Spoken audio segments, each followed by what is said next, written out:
हो छान झालं छान आहे. भरपूर माणसं असतात हो. गाव म्हणजे खूप माणसं असतात. हायस्कूल सगळं आमच्या शाळेतून फुल गाव भरलेलं असतं. आमची शाळा हायस्कूल शाळा सगळे भरपूर असतात. हा?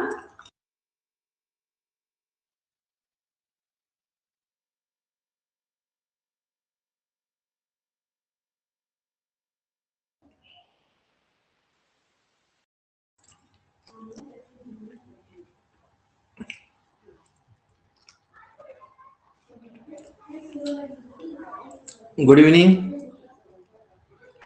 कोण कोण जॉईन आहे?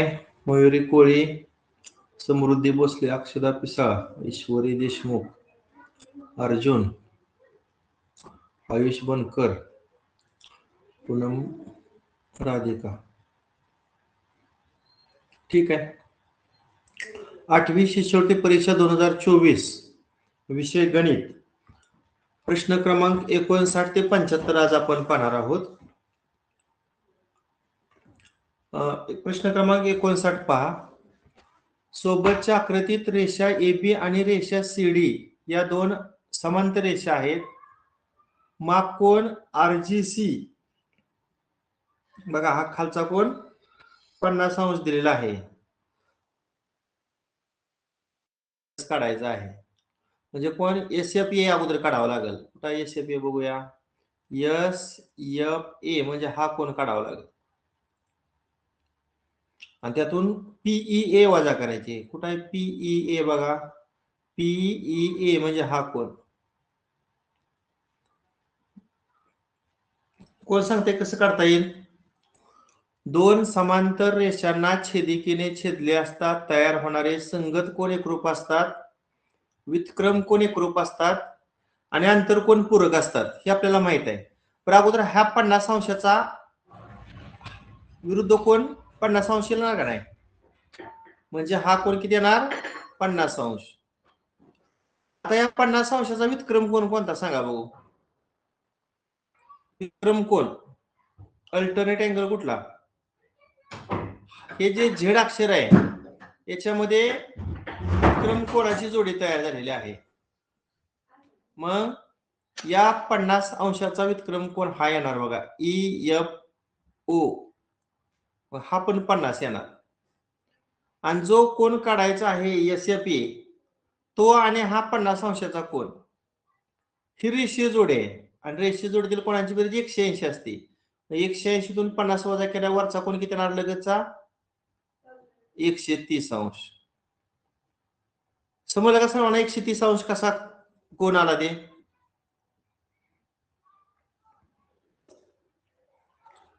बर ठीक आहे. आता PEA हा कोन कसा काढायचा सांगा. PEA. आता EO आणि FO ला सारखे कोन आहे, याचा अर्थ एकरूप बाजू समोरील कोन एकरूप असतात. मग EO च्या समोरचा कोन जर 50 असेल तर FO च्या आणि याचा हा विरुद्ध कोन आहे. आता आपल्याला विचारलंय त्याचा डिफरन्स काढूया. सांगा माप कोन SFA किती आहे? 130. आणि माप कोन PEA आताच किती आला? 50. करा वजाबाकी. 80 अंश. म्हणजे याचं उत्तर पर्याय क्रमांक 2 हे आहे. समजले का सर्वांना?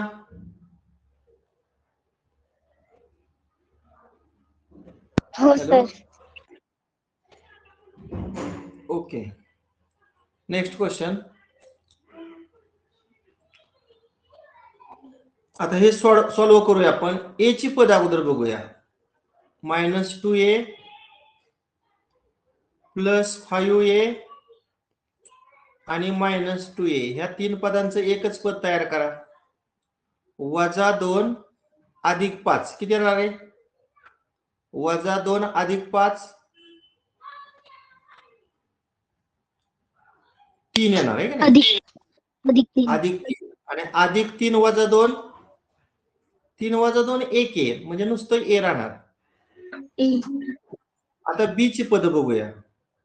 बघा हे 4B, हे वजा 3B आणि हे अधिक 3B. ह्या वजा 3B ला अधिक 3B कट, राहिलं फक्त 4B आहे की नाही. आता सी चं पद नाही, स्थिर पद कोणकोणते आहेत बघा.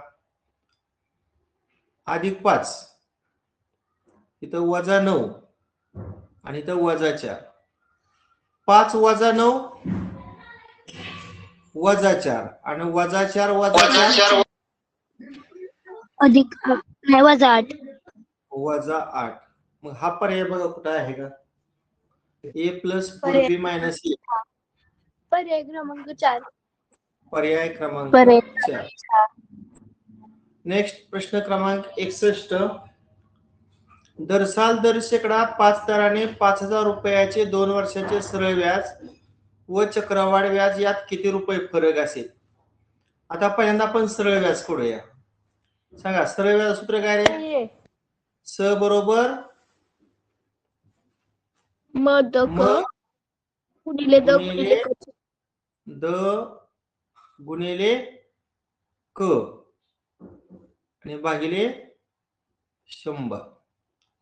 म म्हणजे मुद्दल. मुद्दल किती दिलेली आहे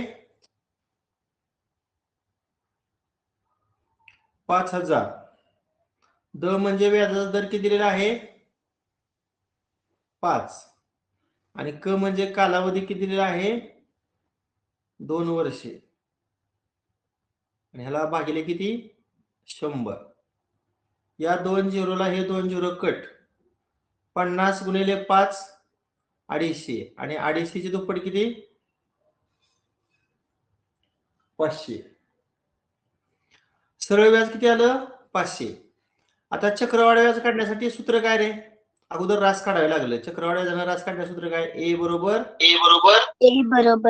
P कंसात 1/1 अधिक R/100 कंसाचा N. बरोबर. आता पी म्हणजे मुद्दल 5,000, आर म्हणजे रेट ऑफ इंटरेस्ट व्याज दर 5 आणि एन म्हणजे number of years time period 2 years. आता पी ची किंमत आपण 5,000 भरूया. 1/1 प्लस आर ची 5 छेदामध्ये 100 आणि एन 2. 5 एके 5, 5 दुनी 10 आणि 0 म्हणजे 5,000. आता कंसात तिरकस गुणाकार 20 एके 20 एक 20 आणि 21 20 आणि 1 ची बेरीज किती 21. छेदाचा गुणाकार 20 कंसाचा वर्ग. मग 5,000 21 चा वर्ग 441 आणि 20 चा वर्ग 400. आता या 2 झिरोला हे 2 झिरो कट. अगोदर वरचा गुणाकार करूया. 0 5 एके 5 5 21 चला 2 5 21 आणि 2 22,050 भागिले 4. पुन्हा 4 पंचे 20 पुन्हा 4 पंचे 20 4 एके 4 4 दुने 8 आणि 4 पंचे 20 5,512.5. आता शेवटी कंपाऊंड इंटरेस्ट कसं काढायचं सांगा. चक्रवाढ व्याज अमाऊंट मायनस प्रिन्सिपल. मग अमाऊंट आहे 5,512.5 आणि त्यातून प्रिन्सिपल 5,000 मायनस करूया. किती वजाबाकी येणार 512.5. आता हे झालं चक्रवाढ व्याज. आपल्याला शेवटी विचारलंय काय सांगा. सरळ व्याज व चक्रवाढ व्याज म्हणजे compound interest minus simple interest. मग कंपाऊंड इंटरेस्ट आपलं किती आलेलं आहे 512 रुपये 512.5 आणि सिंपल इंटरेस्ट किती आहे 500. आता या दोघांची वजाबाकी 12.5 आहे का पर्याय.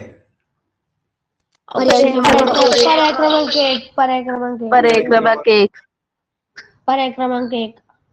सिया व निशा यांचे सरासरी वजन 29 किलोग्रॅम आहे. फिजा आणि सिया यांचे सरासरी वजन 26 किलोग्रॅम आहे. जर निशा आणि फिजा यांचं एकूण वजन 50 किलोग्रॅम असेल, तिघीपैकी सर्वाधिक असलेलं वजन किती किलोग्रॅम असेल? आता सियाला मी यस म्हणतो, निशाला यन म्हणतो. म्हणजे आपलं आता सियाचं वजन आणि निशाचं वजन ह्या दोघांची बेरीज किती येणार आहे? बघू कोण सांगते. ही सरासरी आहे ना, मग सरासरीला 2 न गुणा. 58. 58. त्याला आपण समीकरण 1 म्हणूया. सिया आणि निशा या दोघांच्या वजनांची बेरीज 58 किलो. त्यानंतर फिजा तिला एफ म्हणूया आणि सियाला एस. बघा, फिजा एफ प्लस सिया एस या दोघांच्या वजनाची बेरीज किती येणार आहे? सरासरी 26. 52. 26 ची दुप्पट 52. बरोबर. त्याला आपण समीकरण नंबर 2 म्हणूया. शेवटी निशा आणि फिजा, निशा आणि फिजा यांचं वजन दिलंय, सरासरी नाही, त्यामुळे ह्याला 2 न गुणू नका. आहे असं 50. हा, ओके. ह्याला समीकरण नंबर 3. आता सर्वाधिक वजन किती किलोग्रॅम असेल असं आपल्याला काढायचं आहे. कोण सांगते काय करता येईल याचं?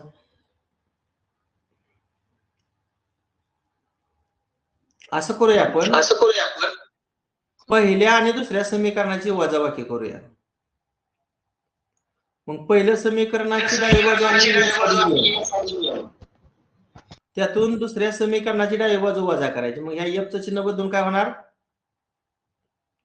वजा एफ. आणि अधिक एसचं चिन्ह बदलून काय होणार? वजा एस. आणि उजव्या बाजूची बेरीज 58 वजा 52 किती रे? 6. हे झाले समीकरण क्रमांक 4. आता 3 आणि 4 नंबरचे जे समीकरण आहे ते बघा. 1 मिनिट, त्याला संक्षिप्त रूप देऊ, नंतर 4 क्रमांक देऊया. आता इथं काय होणार आहे? ह्या वजा एस ला अधिक एस कॅन्सल होणार. म्हणजे राहिलं काय? एन वजा एफ बरोबर किती राहिलं? आणि मग ह्याला आपण समीकरण क्रमांक 4 म्हणूया. आता हे 3 नंबरचं समीकरण आणि 4 नंबरचं समीकरण यांची काय करूया? बेरीज करूया. समीकरण नंबर 3 आणि समीकरण नंबर 4 यांची बेरीज करूया. 3चं डावी बाजू काय आहे रे? एन अधिक एफ. आणि 4 ची डावी बाजू काय आहे? एन वजा एफ. 3 ची उजवी बाजू 50 आणि 4 ची उजवी बाजू किती? 6. आता ह्या प्लस एफ ला मायनस एफ कॅन्सल. एन अधिक एन 2n आणि 50 आणि 6 56. किती आली यांची किंमत? 56 भागिले 2 28. किती आली यांची किंमत? 28. आता मला सांगा, ही किंमत आपण समीकरण 1 मध्ये ठेवूया. सांगा एस ची किंमत काय येईल? यांच्या ठिकाणी इथं 28 ठेवा ना. मग 58 वजा 28 किती? 30. आता हीच किंमत आहे ती समीकरण 2 मध्ये ठेवूया. एफ अधिक एस. मग एस ची किंमत इथं 30 ठेवली तर 52 वजा 30 किती येणार? 52 वजा 30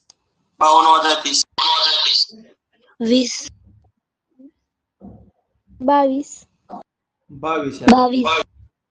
तिने आपल्याला किमती मिळाल्या. मग सर्वाधिक वजन किती किलोग्रॅम आलं रे? 28, 30 आणि 22 यामध्ये मोठं कोण? 30. म्हणजे पर्याय क्रमांक 3. एक काम काही मजूर काही दिवसात पूर्ण करतात. त्यापूर्वीच्या संख्येच्या 2/3 पट केली तर मजुरांची संख्या पूर्वीच्या किती पटीनं वाढली? आता आपण बाजूला मी मजूर लिहितो, एका बाजूला मजूर लिहितो आणि मजुरांची जी संख्या आहे त्याला एक्स हे चल वापरतो आणि काम पूर्ण करायला लागणारे जे दिवस आहेत त्यांना आपण वाय मानूया. आता एक आपण उदाहरण, मजुरांची संख्या समजा आता इथं 2/3 पट करायची, मग मजुरांची संख्या 3च्या पटीत घेतो. 3च्या पटीची संख्या किती घेऊ? समजा 12 घेऊ का? एक अंदाज. समजा एक्स ची किंमत आपण 12 घेतली आणि 12 मजुरांना ते काम करायला समजा किती दिवस लागतात आपण धरूया. किती घेऊया अंदाज? 4 दिवस घेऊ का? 4 घेऊया. हे आपण अंदाजे घेतले. आता मला सांगा पुढचं वाक्य, तेच काम करताना मजुरांची संख्या 12 गुणिले 2/3 किती येणार सांगा? 3 चोक 12 आणि 4 दुनी, मजुरांची संख्या 8 झाली. तर किती दिवस लागतील ते आपण एक्स मानूया. आता मला तुम्ही सांगा, मजुरांची संख्या वाढवली की काम करायला लागणारे दिवस कमी होणार, म्हणजे एक्स आणि वाय मध्ये व्यस्त चलन आहे.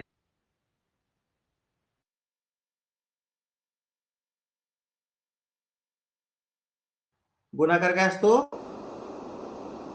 मग 12 एक्स ची किंमत गुणिले 4y बरोबर गुणिले, इथं एक्स न वापरता वायच म्हणायची. कशाला वाय? सांगा 12 चोक 48 आणि हे गुणिले 8 इकडे आल्यावर भागिले किती आली वायची किंमत सांगा? 6. 8 7 48, म्हणजे इथं जो वाय आहे त्याची किंमत 6 आली. आता सांगितले दिवसांची संख्या वाढली, म्हणजे 4 ही 6 ची किती पट येणार सांगा? किती पट येईल? पर्यावरण सांगा. 2/3 येईल का रे? हो सर. काही 1/2 येईल? सर 2/3. सर 2/3.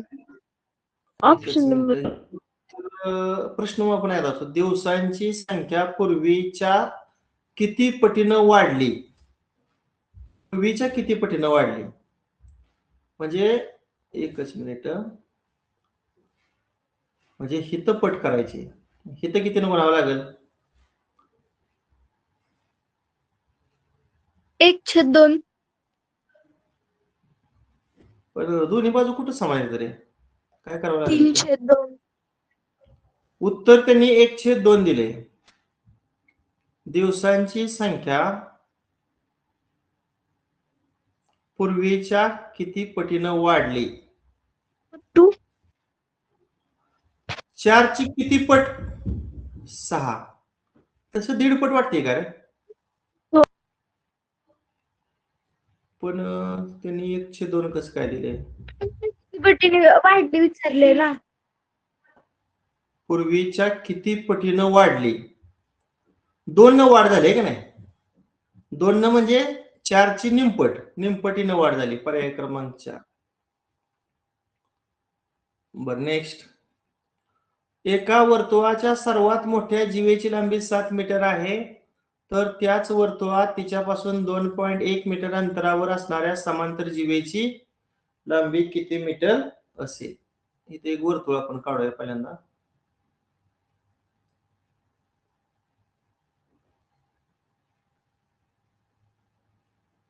सर्वात मोठी जीवा म्हणजेच काय रे? व्यास. व्यास. समजा एबी ही वर्तुळाची सर्वात मोठी जीव आहे आणि त्याची किंमत किती दिली? 7. मग व्यास जर 7 असेल तर त्रिज्या किती असणार? 3.5. बरोबर आहे 3.5. मग हे 3.5 घेतलं, समजा केंद्रबिंदू ओ घेतला, ओ हे 3.5 असेल तर ओबी सुद्धा 3.5. त्याच वर्तुळात तिच्यापासून 2.1 मीटर अंतरावर समांतर जीवा काढतो. समजा इथे ही समांतर जीव आहे, त्या जीवेला आपण सीडी नाव देऊया. आता केंद्रापासून ही जीवा 2.1 अंतरावर म्हणजे लंब टाकावं लागेल. समजा इथं मी पी नाव दिलं आणि हे लंबांतर तुम्हाला 2.1 दिले. आता हे मी जोडतो ओ आणि सी. हा काटकोन म्हणल्यावर हा पण काटकोन. आता ओपीसी हा काटकोन त्रिकोण आहे आणि त्याची त्रिज्या 3.5 आहे. म्हणजे ओसी पण त्रिज्याच आहे ना. मग ओसी किती येणार? 3.5. मला सांगा सीपी किती रे? सीपी आपल्या सर्वांना माहित आहे. 3, 4, 5 माहित आहे त्रिकोण ना. 2.8. त्या ह्याची किती पट केली? किती पट केली? 7 पट.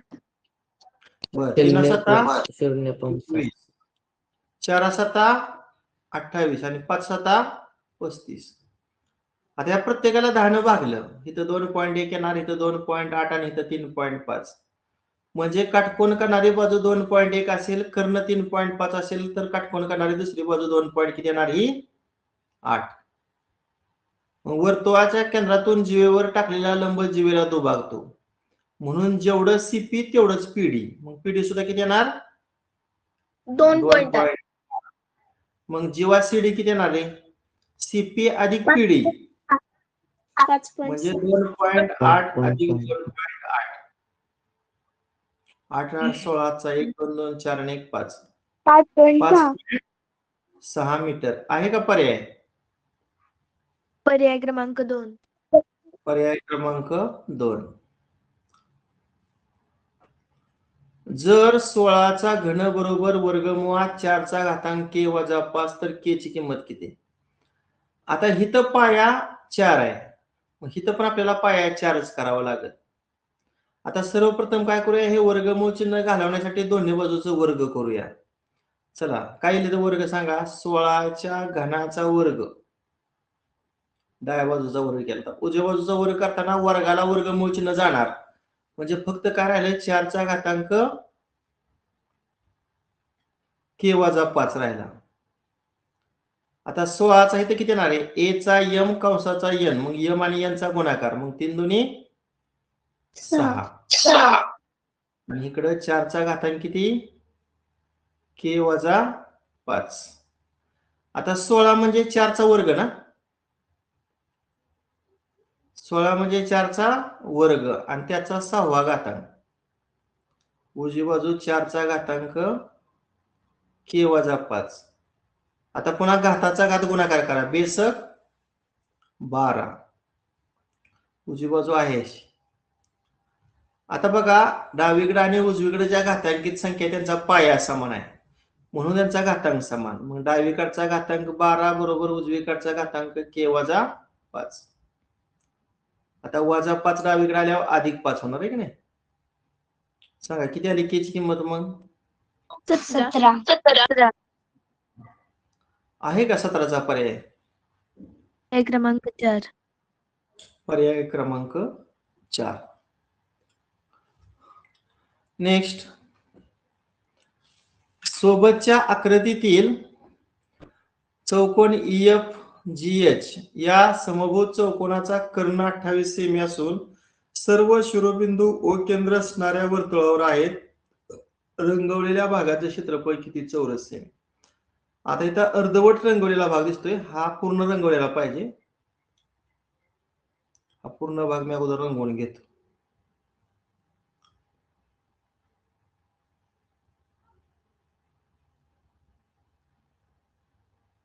ओके.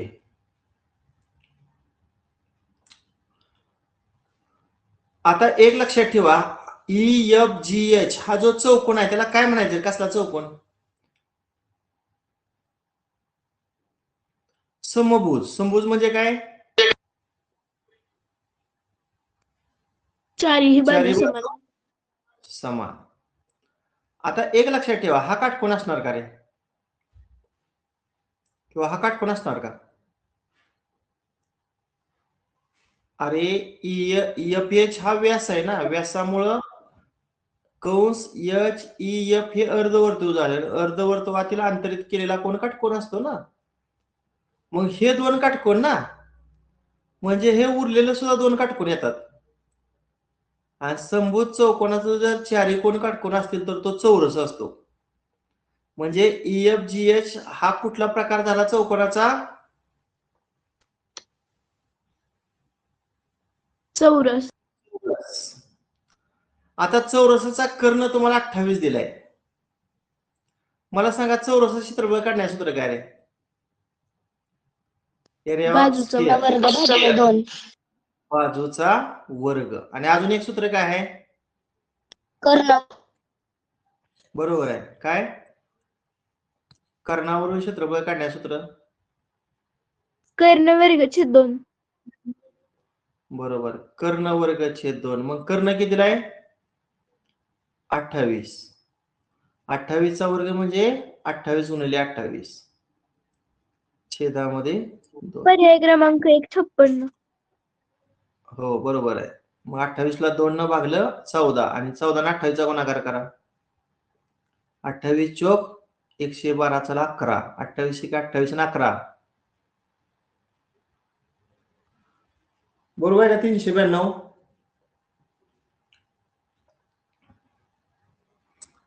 हे झालं चौरसाचं क्षेत्रफळ. आपल्याला रेखांकित भागाचं क्षेत्रफळ विचारलंय. आपण असं समजूया की हा भाग, हा 2 नंबरचा भाग, हा 3 नंबरचा भाग आणि हा 4 नंबरचा भाग. ह्या चौघांचं क्षेत्रफळ काढूया. हे काढण्यासाठी काय सूत्र वापरलं पाहिजे? वर्तुळाचं क्षेत्रफळ वजा चौरसाचं क्षेत्रफळ. मग वर्तुळाचं क्षेत्रफळ सांगा सूत्र. Area of circle. Square. Pi r square. मग पायची किंमत किती? 22/7. मग त्रिज्या किती रे? कर्ण 28 आहे म्हणजे व्यास 28. मग त्रिज्या 14 14 गुणिले 14. 7 1 7, 7 2 14, 22 2 44 आणि गुणिले 14. 14 चोक 56, 14 5 61. 616 चौरस सेमी. आता आपण इथं एकच भाग रेखांकित केलाय, बरोबर आहे ना? मग एका रेखांकित भागाचे क्षेत्रफळ काढण्यासाठी 1/4 न ह्या दोघांच्या वजाबाकीला गुणूया. म्हणजे वर्तुळ क्षेत्रफळ 616 आणि चौरस क्षेत्रफळ 392 यांची वजाबाकी करूया आणि त्याला 4 न भागायचं म्हणजे रेखांकित भागाचे क्षेत्रफळ निघेल. अगोदर वजाबाकी किती सांगा. 7 2 गेलं 4, 11 9 गेलं 2, 224. हा चला 1 224. आता याला 4 न भागा. 4 25 आणि 4 24 56 चौरस सेमी. म्हणजे याचं उत्तर पर्याय क्रमांक 1. नेक्स्ट, खालीलपैकी कोणत्या 2 पर्यायातील संख्या पूर्ण घन आहेत? आता हे चुकलेलं आहे बरं का. हा प्रश्न ड्रॉप केलाय कारण ह्याचं उत्तर एकच आहे. हे 2 मी कॅन्सल करतो.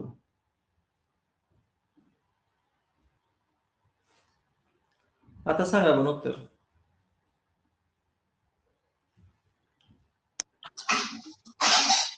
म्हणजे कोणत्या पर्यायातील ऑप्शन नंबर 3. 3.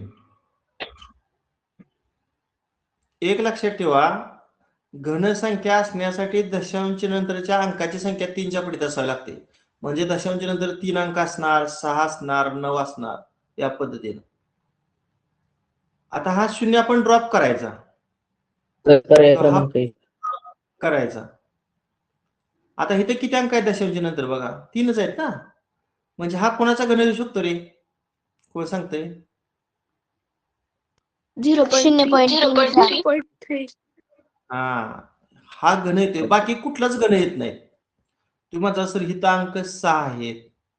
पण मला सांगा 625 कोणाचा घन आहे का रे? नाही. 625 कुणाचा घन आहे का?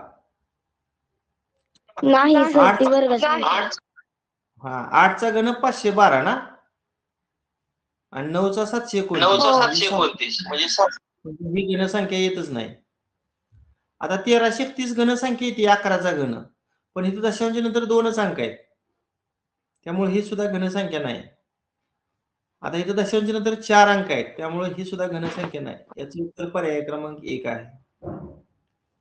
नेक्स्ट 5/14, 1/2, 7/15, 6/7 व 3/5 यातील सर्वात मोठी संख्या ही सर्वात लहान संख्येपेक्षा कितीनं मोठी आहे? आता हे कसं सोडवायचं? आपण याचं दशांश अपूर्णांकात रूपांतरण करूया. सांगा 5/14 म्हणजे किती पॉईंट किती येणार सांगा? 0 पॉईंट किती? 5व 0 घेतलं 50, 14 त्रिक 42, राहिलं 8, 8व 0 80 आणि 14 पंचे 70. 2 दशांश आपण काढूया. 2 नंबरला 1/2 चं सांगा किती येईल? 0.1 0 10 2 पंचे 10 0.5 0.50 घेऊ. त्यानंतर 7/15 चं करा. 0.7 70 ना, 15 चौक 60, 10 वर 0 100 आणि 15 90. त्यानंतर 6/7 चं सांगा काय येईल? 0.6 वर 0 60, 7 8 56, 4 0 40, 7 5 35 आणि शेवटी 3/5. 0.3 30, 5 30. आता मला सांगा यात सर्वात मोठी संख्या कुठली वाटते रे? 0.85 आहे की नाही? आणि सर्वात लहान कुठली वाटते? 0.35. मग 0.85 म्हणजे सर्वात मोठी संख्या अपूर्णांकात 6/7 आणि सर्वात लहान कुठली? 5/14. आता यांची वजाबाकी करताना छेद समान करूया. ह्याला 2 न गुणूया, अंशाला पण 2 न गुणूया, म्हणजे वर आलं 12 आणि वजा 5 आणि खाली आलं 14. मग 12तून 5 गेल्यावर किती राहिलं?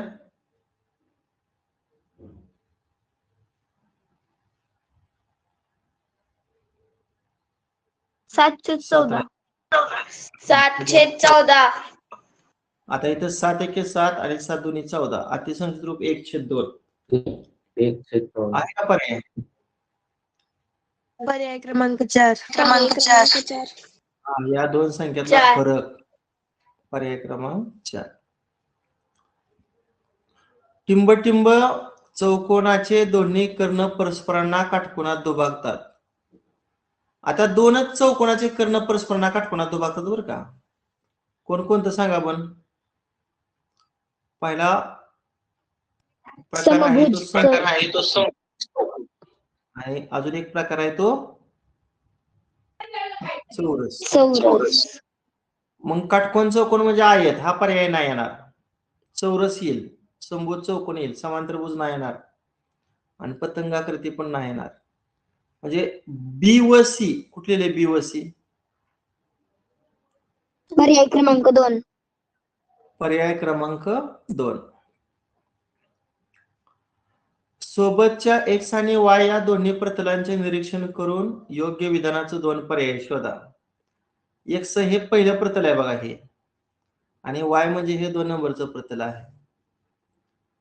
आता एफ बी सी बघा, एफ बिंदू कुठं आहे? बघा इथं आहे, बी इथं आहे आणि सी इथं आहे. हे भिन्न प्रतलातील बिंदू आहेत. भिन्न आहे का रे? ही एकच प्रतल दिसते ना तुम्हाला? माहिती दिसते आहे का? म्हणजे हे तिन्ही एकाच प्रतलातील बिंदू आहेत. म्हणजे त्याने दिलेलं विधान बरोबर आहे का चुकीचं आहे?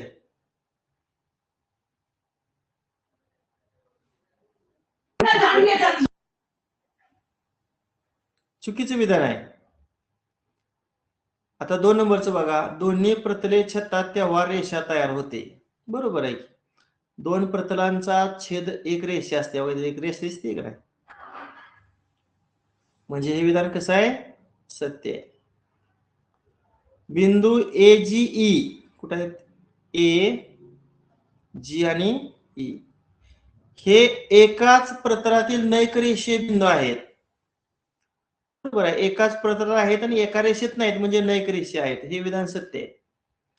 आणि दोन्ही प्रतले परस्परांना समांतर आहेत का? नाहीत, हे विधान चुकीचं आहे. मग योग्य विधानाचं दोन पर्याय कुठलं? पर्याय क्रमांक 2 आणि पर्याय क्रमांक 3. समजतंय का? हॅलो, हो सर. हो सर. नेक्स्ट, 8% सूट जाहीर केल्यामुळे स्पंदनने प्रत्येकी 3750 रुपये किमतीच्या 2 वस्तू खरेदी केल्या असतील तर त्याने विक्रेत्याला किती रुपये द्यावेत? आता असं आपण करूया, अंशामध्ये मी 100 घेतलं. 100 ही काय आहे? तर मूळ किंमत आहे. ही काय आहे? 100 ही मूळ किंमत आहे. आणि छेदामध्ये आपण विक्री किंमत लिहूया. छेदामध्ये काय लिहूया? विक्री किंमत. मूळ किंमत आणि विक्री किंमत यांचा रेशो. समजा मूळ किंमत 100 आहे, 8% सूट आहे, म्हणजे 100ची वस्तू दुकानदार आपल्याला कितीला देणार? 8 रुपये कमी करून देणार ना, म्हणजे विक्री किंमत किती येणार? 92. विक्री किंमत किती असणार? 92.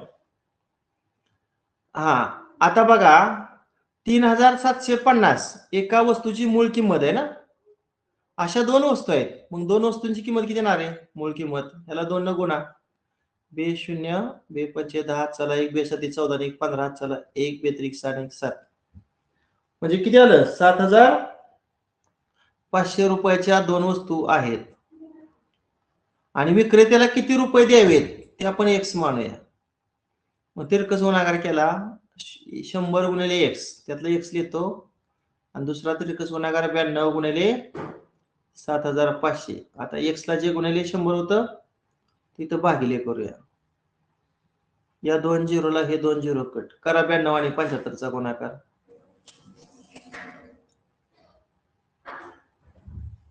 $6,900. 6900. किती? 6,900. 6,900. आहे का पर्याय हा 6900चा? बघा, पर्याय क्रमांक 3. पर्याय क्रमांक 3. सोबतच्या आकृतीमध्ये EFG या त्रिकोणात एच हा FG चा मध्यबिंदू आहे, म्हणजे हे 2 भाग समान आहे ना. एच हा FG चा मध्यबिंदू, म्हणजे हे 2 भाग समान.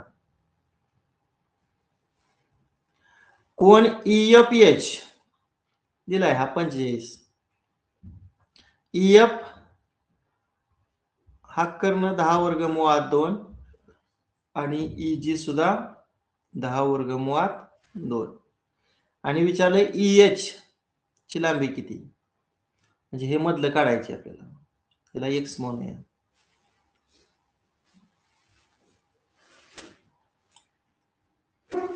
कोण सांगते कसं सोडता येईल हे?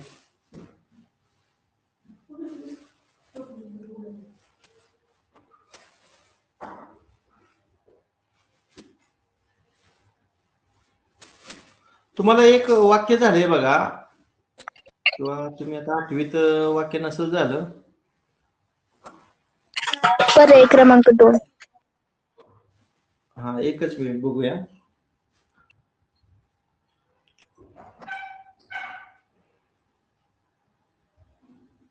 एकरूप बाजू समोरील कोण एकरूप असतात.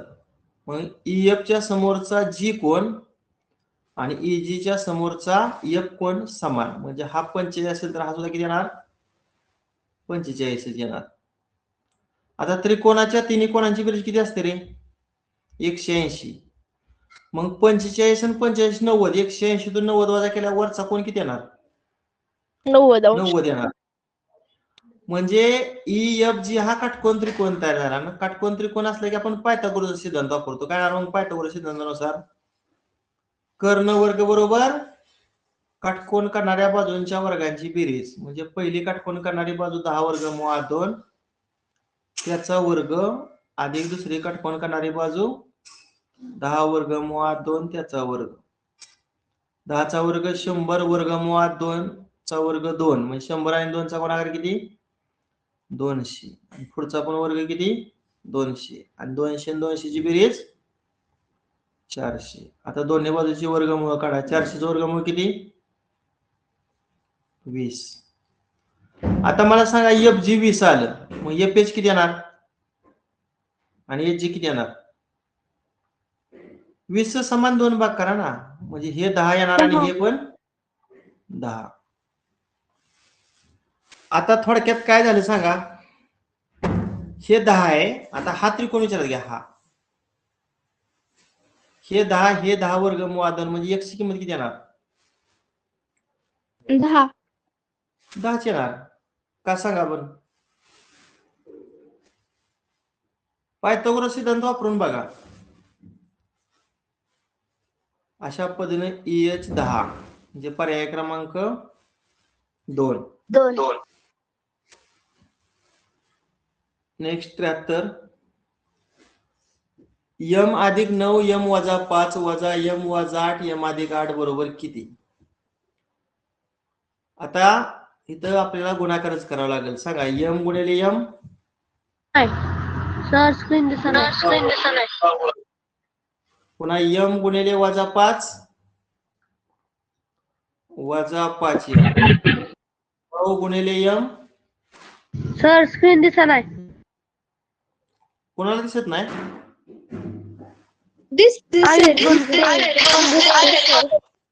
आता 9 गुणिले वजा 5 वजा 45. आता वजा असल्यामुळे इथं चौकटी कंसात देतो. आता इथं m गुणिले m m चा वर्ग m गुणिले 4 4m अधिक 4m पुन्हा वजा 8 गुणिले m वजा 8m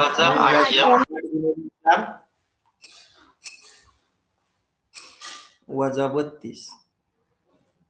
आता ह्या दोघांचे एकत्रीकरण काय येईल सांगा 9 5 गेलं 4m ना आणि मोठ्या संख्येचा अधिक वजा 45.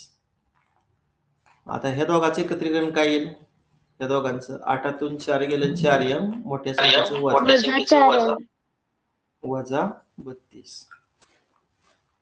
मग m वर्ग अधिक 4m वजा 45. आता चिन्ह बदलल m वर्गचं वजा m वर्ग वजा 4m चं अधिक 4m आणि वजा 32 चं अधिक 32. आता ह्या m वर्ग 4m अधिक 4m 8m आणि वजा 45 ना अधिक 32 किती रे 45 न 32 वजा केल्यावर 13 वजाचे आहे का पर्याय ऑप्शन नंबर पर्याय क्रमांक 1. नेक्स्ट समलंब चौकोन PQR S ची उंची 8 बघा ही उंची 8 दिली. ST आणि PS सारखं PS ला आणि ST ला सारखे कोण आहे बघा म्हणजे हे 8 असेल तर वर सुद्धा 8 असणार आहे की नाही. आता इथं आपण थोडी रचना करूया इथून असा खाली काय टाकूया लंब टाकूया. समजा इथं आपण A नाव दिलं. मला सांगा PA किती रे ही उंची 8 आहे म्हणल्यावर हे पण 8च येणार आहे की नाही. तुम्हाला पायथागोरस त्रिकोण माहिती आहे का रे 8 17 किती बघी 4 दोन्ही 8 15 17 हा बरोबर आहे 8 दोन्ही 16 16च्या लगेचची छोटी संख्या 15 आणि 17 8 15 17 मग ही बाजू 8 आहे ही 17 आहे म्हणजे खालची किती येणार 15. आता हा आयत आहे आयताच्या समोरासमोरच्या बाजू समान मग वरची बाजू 8 असेल तर खालची सुद्धा 8. आता हे 8 दिले. आता इथं जशी खूण आहे का नाही तशीच खूण येत आहे म्हणजे हे 17 असेल तर हे सुद्धा 17 येणार. मग 8 17 बनल्यावर खालचं किती येणार 15. मला सांगा क्यूआर किती रे क्यूआर म्हणजे 15 8 आणि 15 ची बेरीज करा 15 आणि 15 30 30 आणि 8 किती 38 आता आपल्याला PQRS ची परिमिती विचारली. मग सुरुवात करूया, पी पासून सुरुवात करूया. असं सांगा, PQ किती? 17. QR किती? 38. पुन्हा RS किती? 17. आणि SP किती? 8. परिमिती म्हणजे चारी बाजूंची बेरीज. करा बेरीज. 38, 39, 5 किती आलं?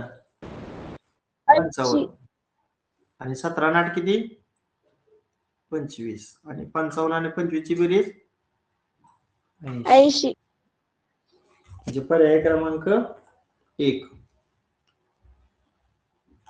दशादशे 10 दराने 1000 रुपयांचे 2 वर्ष 6 महिन्यांचे चक्रवाढ व्याज किती? आता पी ची किंमत तुम्ही 10,000 ठेवायची, आर ची किंमत 10 ठेवायची आणि एन ची किंमत किती ठेवायची? 2 वर्ष 6 महिने म्हणजे 2.5 वर्ष, 2.5 ठेवूया. सांगा सूत्र काय आपलं ए च? पी कंसात 1/1 अधिक आर छेद 100 आणि कंसाचा घातांक n.